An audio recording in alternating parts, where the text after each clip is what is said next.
आज हम एक ऐसे शख्सियत का वाक़या सुनने जा रहे हैं जिनका नाम बहादुरी, ईमान और जज्बे की पहचान बन चुका है।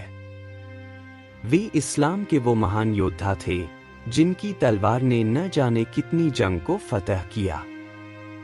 वे वो थे जिनके बारे में अल्लाह के रसूल सल्लल्लाहु अलैहि वसल्लम ने फरमाया, इतनी लड़ाइयाँ लड़ी, इतनी तलवारें चलाईं, मगर उनकी मौत जंग के मैदान में नहीं हुई बल्कि एक आम आदमी की तरह बिस्तर पर हुई।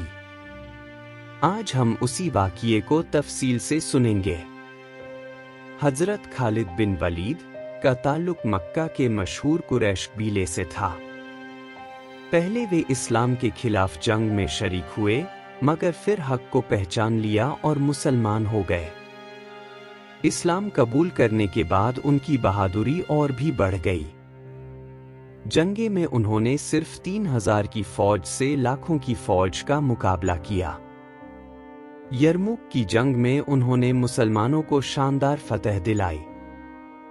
इतने बहादुर थे कि हर जंग में जीत उन्हीं की होती थी। मगर वक्त किसी का साथ नहीं देता। जब उनका आखिरी वक्त आया तो वे बिस्तर पर थे। उन्होंने अपने जिस्म की तरफ देखा और कहा, इस जिस्म पर एक भी ऐसी जगह नहीं जहां तलवार, नेज़े या तीर का जख्म न हो। मगर अफसोस, मैं बिस्तर पर मर रहा हूं। वे बहुत बेचैन थे।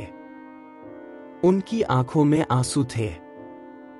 उनके एक साथी ने पूछा, ए सैफुल्लाह, आप क्यों परेशान हैं?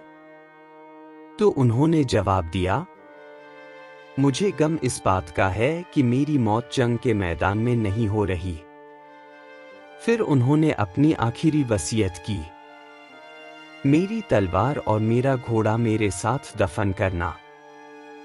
मैं अल्लाह से यही कहूंगा कि मैंने अपनी जिंदगी इस्लाम के लिए लड़ा। मेरा कफन सादा हो, क्योंकि मेरे पास इस्लाम के अलावा कोई दौलत नहीं है।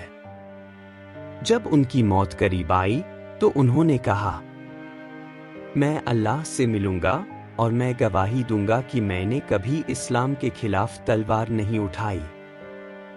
643 ईस्वी 21 हिजरी में हजरत खालिद बिन वलीद इस दुनिया से चले गए।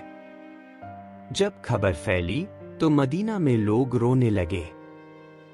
हजरत उमर ने फरमाया, आज इस्लाम की वह तलवार टूट गई जिसे अल्लाह ने अपनी राह में उठाया था। उनकी कब्र आज भी होम्स, सीरिया में मौजूद है। आज हमें उनसे क्या सबक मिलता है?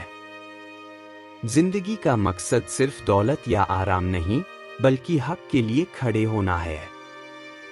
हमारे अंदर भी वही जज्बा होना चाहिए जो खालिद बिन वलीद में था। सच्चाई, बहादुरी और अल्लाह पर भरोसा हमें भी कामयाब बना सकता है। अल्लाह हमें भी दीन की हिफाजत की तौफीक दे, आमीन। अगर आपको यह वाक्य अच्छा लगा है तो वीडियो को लाइक करें और ऐसे ही वाक्य सुनने के लिए हमारे YouTube चैनल को सब्सक्राइब करें।